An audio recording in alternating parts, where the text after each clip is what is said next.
دوستان عزیزم، درود و مهر. امیدوارم حال دلتون عالی باشه. اگه دنبال یه دستورپخت اصیل و سنتی از شمال ایران هستید که هر لقمه شما رو به دنیایی از طعم‌ها ببره، باید این شامی رو امتحان کنید. این غذا نه تنها طعم فوق‌العاده‌ای داره، بلکه طعمش حسابی شما رو شگفت‌زده میکنه.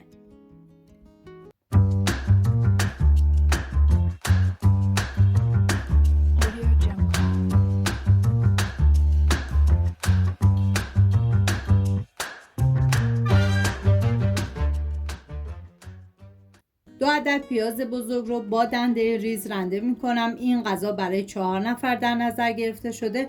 شما به اساس تعداد نفرات مواد رو کم یا زیاد کنید. ما برای این شامی خوشمزه نیاز به سبزی تازه و معطر داریم که شامل ریحون، گشنیز و جعفری هستش که مقدار هر کدوم از سبزی‌ها به صورت مساویه.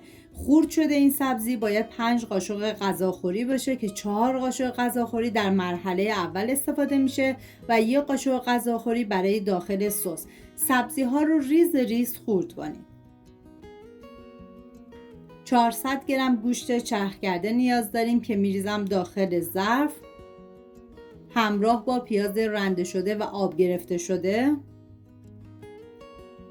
سبزیای خرد شده که 4 قاشق غذاخوری توی این مرحله میریزیم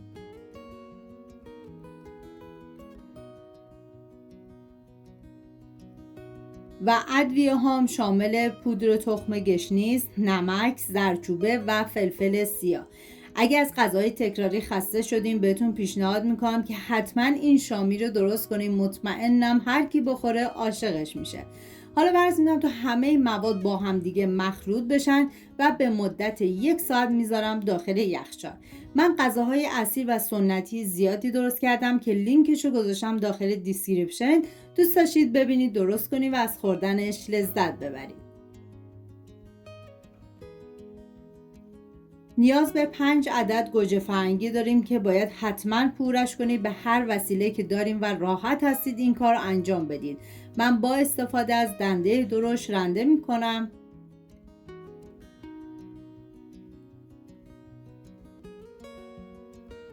داخل تابه مقداری روغن کنجد می ریزم و بعد از داغ شدن باید مواد از یخچال خارج کنیم. به هر مدلی که دوست داریم فرم بدیم و بذارین سرخ بشه. من با استفاده از قالب فلافل این کار رو انجام میدم و میذارم تا یه سمت شامیا سرخ بشه.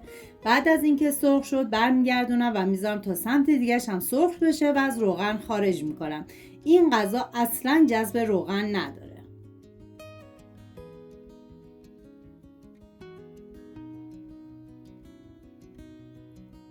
داخل تابه مقداری کره میریزم. بعد از داغ شدن پوره گوجه رو بهش اضافه میکنم. هم میزنم. این سس خوشمزه با ترکیب از سبزی‌های معطر و تازه و پوره گوجه که طعم شامی رو کاملا متفاوت میکنه. وقتی این سس با شامی ترکیب میشه عطر و طعمش یه چیز دیگه میشه. هر لقمه‌اش پر از لذته، طعمی که هیچ وقت فراموش نمیکنید. نوبت اضافه کردن ادویه هست، شامل نمک، فلفل سیاه، پودر تخم گشنیز، زردچوبه. هم میزنم تا ادویه ها با پوره گوجه مخلوط بشن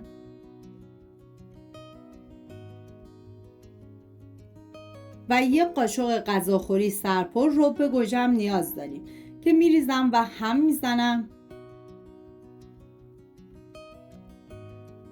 و بعد سبزی خرد شده هم بهش اضافه میکنم. زمانی هم که سبزی رو اضافه کردید هم بزنید و بعد سر تابه رو بذارید به مدت 10 دقیقه الی 15 دقیقه با حرارت کم این سس جا بیفته.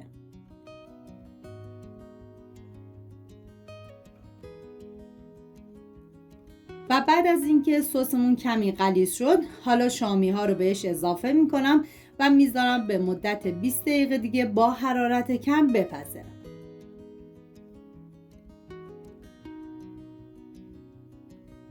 خب دوستان، امیدوارم از این شامی شمالی فوق العاده لذت برده باشین. اگر این دستور رو دوست داشتین ویدیو رو لایک و کانال رو سابسکرایب کنید تا هیچ ویدیو رو از دست ندید.